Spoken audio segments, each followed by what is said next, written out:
안녕하십니까. 비트코인 호들로입니다. 비트코인 가격이 우리의 인내심을 테스트하고 있습니다. 시장은 벨벨거리고 있습니다. 2025년 1분기를 지나 4월까지 계속 하락을 하고 있는데, 자산의 가격이 하락할 때는 굳이 원인이 뭔지 그 이유를 찾아서 제시하는 것조차도 보기 싫지 않습니까? 그래서 어쩌란 건데 이런 반응이 나올 수밖에 없습니다. 글로벌 자산 시장이 하락하고 있고, 트럼프가 재봉틀 앞에 앉아 바느질을 하고, 일론 머스크가 보안경을 쓰고 생산 라인에 앉아 용접을 하면서 힘내라고 하지만 시장이 만만하지 않습니다. 주식시장뿐 아니라 미국 국채 시장도 30년물 수익률이 4.75%를 넘어서면서 동반 하락의 길에 들어선다면 채권의 수요도 감소하고 달러 약세를 초래하게 되는데, 투자자들이 인플레이션이나 경제 전망이 둔화될 것으로 예상을 하고 있다는 것을 말해줍니다. 이런 시장에서 우리가 선택할 수 있는 카드는 어떤 것이 있을까? 이것을 한번 살펴보는 것이 오늘 영상의 주제가 될 것입니다. 이런 시장에서 우리가 살아남는 방법이 어떤 것이 있겠습니까? 현금이 넉넉하고 현금 흐름이 좋은 개인의 비즈니스가 있는 것도 아니고, 몇 개월 혹은 몇 년을 버틸 수 있는 여유 자금이 있는 것도 아니고 말입니다. 겨우겨우 버틸 수 있는 봉급 생활자 혹은 자영업자로서 그나마 약간 여유 있는 자금으로 비트코인에 투자해 놓고 비트코인 가격에 일희일비하는 처지라면, 지금의 시장 상황은 충분히 우리를 난감하게 만들고 남는다는 말입니다. 비트코인을 지키느냐 포기하느냐, 중대한 갈림길에 서 있는 분들도 계실 거라고 믿습니다. 이럴 경우를 대비해서 우리가 투자에 관한 공부를 해야 한다고 말씀드렸습니다. 투자 공부라는 것이 자산을 사고 파는 것을 배우는 것이 아니라 시장의 흐름을 읽어낼 수 있고 이것을 이겨낼 수 있는 지혜나 노하우를 배우는 것이라고 제가 입이 닳도록 주장을 해왔던 이유이기도 합니다. 어떻게 헤쳐나갈 것인지 함께 고민을 해보자는 것입니다. 구독자, 시청자님들의 환경이 각양각색이고 어떤 상황인지 알 수 없기 때문에 케이스별로 솔루션을 제공하거나 하는 것은 불가능합니다. 저는 버텨나갈 수 있습니다. 구독자님들 중에는 저보다 훨씬 좋은 조건을 가지고 있는 분들도 많은 것 같고, 제가 알 수 없는데 조건이 좋지 못한 분들도 계시지 않겠습니까? 그러나 이런 시간을 이겨내는 데는 그 고통의 경중은 있을지언정 누구나 당하는 고통이라는 것은 사실입니다. 이럴 때마다 우리가 살펴보는 것은 앞서갔던 위대한 투자자들의 발자취입니다. 그들의 발자취를 아무리 살펴봐도 우리에게 닥치는 고통의 시간을 그들도 당했고 특별한 방법으로 피하거나 묘수가 있었다는 것을 발견할 수 없었다는 것이 우리에게 위로가 된다는 것입니다. 피터 린치나 니콜라스 다비스나 존 로스차일드나 워렌 버핏 같은 그들의 삶을 간접적으로 공부하면서 그 소중한 교훈들을 우리가 찾아내지 못한다면 무슨 유익함이 있겠습니까? 그들이 당하는 고통은 우리가 비교할 수 없는 무게였을 것입니다. 우리는 그들의 양지만을 바라보기를 좋아합니다. 그래서는 안 됩니다. 워렌 버핏은 자신의 사무실 복도에 1929년 대공황 때의 신문기사를 스크랩한 액자를 걸어놓았습니다. 월가의 극심한 패닉 상태를 보도한 것들입니다. 세상에는 어떤 일이든 일어날 수 있다는 것을 상기시키기 위해서라고 합니다.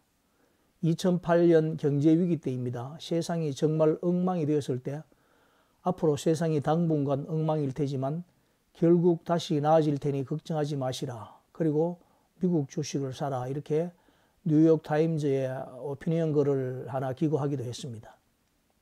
그때 자신의 주식 시가총액이 얼마나 많이 증발했겠습니까? 그 모든 것을 묵묵히 견뎌왔다는 사실입니다. 저는 비트코인이라는 자산을 지키고 있으면서 워렌 버핏 생각을 많이 합니다. 워렌 버핏의 일과를 보면 아침 6시 45분에 일어나서 코카콜라를 마시고 맥도날드에서 아침 식사를 하든지 테이크아웃을 한다고 합니다. 그리고 신문이나 잡지책을 봅니다. 점심 식사 후에 산책을 합니다. 다시 5시까지 독서를 하다가 퇴근 후에 밤 10시 45분까지 책을 읽다가 잠자리에 든다고 합니다. 하는 일은 하루 5, 6시간 독서와 사색입니다. 그리고 충분한 휴식을 취합니다. 회의는 최소한으로 합니다. 그의 하루를 보면 집중을 철저히 실천하는 그러한 시간들을 보내고 있습니다. 우스갯소리지만 그는 일어나서 햄버거와 콜라를 마시고 신문을 보고 책을 보다가 자는 일을 50년 넘게 해오고 있습니다. 하루의 루틴이 굉장히 심플합니다. 1958년 3만 달러 조금 넘는 가격에 매입한 집에 지금까지 살고 있으며 사무실과는 5분 거리에 있습니다. 아침 식사 메뉴는 주식 시황에 따라 다르다고 합니다. 맥도날드에 가기 전에 그의 아내는 자동차 컵 홀더에 2.61달러 또는 2.95달러 혹은 3.17달러를 넣어준다고 합니다. 맥도날드에서 2.61달러는 소시지 패티 2개, 그리고 2.95달러는 소시지 맥머핀에 치즈, 베이컨, 계란이며 치즈 비스켓은 3.17달러라고 합니다. 주식시장이 좋지 않을 때는 더 저렴한 메뉴를 주문한다고 합니다. 금융위기 이후 주가지수가 최악일 때는 1.95달러짜리 해시 브라운을 먹었다고 하고 계산은 모두 현금으로 하고 카드는 일절 사용하지 않았다고 했습니다.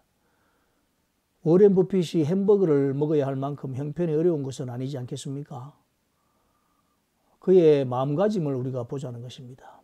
자산 가격이 폭락할 때 그 자산을 지키기 위해서 자산을 팔지 말아야 하고 현금이 있다면 폭락한 자산을 사는 데 투자해야 하는 것이기 때문에 단돈 1달러도 소중한 것입니다. 이런 마음가짐으로 우리는 지금의 시장을 견뎌내야 한다는 것입니다. 글로벌 자산 시장이 총체적인 어려움에 직면했습니다. 이럴 때 우리의 자산을 해지할 수 있는 것은 기존 글로벌 자산 시장과 상관관계가 먼 자산을 선택해야 하는데 그것은 누가 뭐라고 해도 비트코인이라고 저는 확신을 합니다. 비트코인은 인플레이션을 해지하는데 최적화된 자산임은 누구도 부정할 수 없는 사실입니다. 그런데 왜 비트코인의 가격이 하락하느냐고 성급하게 묻지 마셔야 합니다. 모든 사람들의 마음이 한결같지 않기 때문입니다. 사람들의 판단 역시 제각각입니다. 중요한 것은 시간이 지나면 모든 것이 제자리를 찾아간다는 사실입니다. 유동성이 탁월하기 때문에 비트코인이 순간 하락할 수도 있겠지만 회복할 때 역시 가장 먼저 그 가치를 드러내며 상승할 것이 바로 비트코인이기 때문입니다. 이제 우리는 도토리를 줍고 낚시를 하면서 살아가야 할 때입니다. 1.95달러짜리 해시 브라운을 선택할 때라는 것입니다. 가게의 규모를 최적화하고 지출을 점검하셔야 합니다. 수입을 살펴보고 투자를 늘리기보다 비트코인을 팔지 않고 지키는 전략을 세워야 합니다. 이 시간이 길지는 않을 것입니다. 현금을 보유하고 있었던 사람들은 점점 더 비트코인의 가격을 하락시키려고 할 것입니다. 비트코인을 보유하고 있던 사람들은 이제 수비를 강화할 때입니다. 우리가 가진 비트코인을 공격하는 사람들에게 넘겨주고 속절없이 당할 것인가, 지킬 것인가, 그 선택의 시간이 우리 앞에 성큼 다가왔다는 말입니다. 한 가지만 기억하시면 됩니다. 비트코인의 가격이 회복될 때까지 내가 가진 비트코인을 지키기만 하자. 그렇게 하기 위한 규칙만 정해보자. 더 일하고 소비를 줄이시기 바랍니다. 비트코인 하락의 시간은 그리 길지 않을 것입니다. 세계 금융의 지각 변동이 진행되는 과정을 우리는 몸소 체험하고 있는 중입니다. 시간이 지나고 나면 오늘이 그날이었음을 알게 될 것입니다. 힘내시고요. 더 나은 영상 만들 수 있도록 구독과 좋아요, 알림 설정 정중히 부탁드립니다. 비트코인 호돌이였습니다. 빰.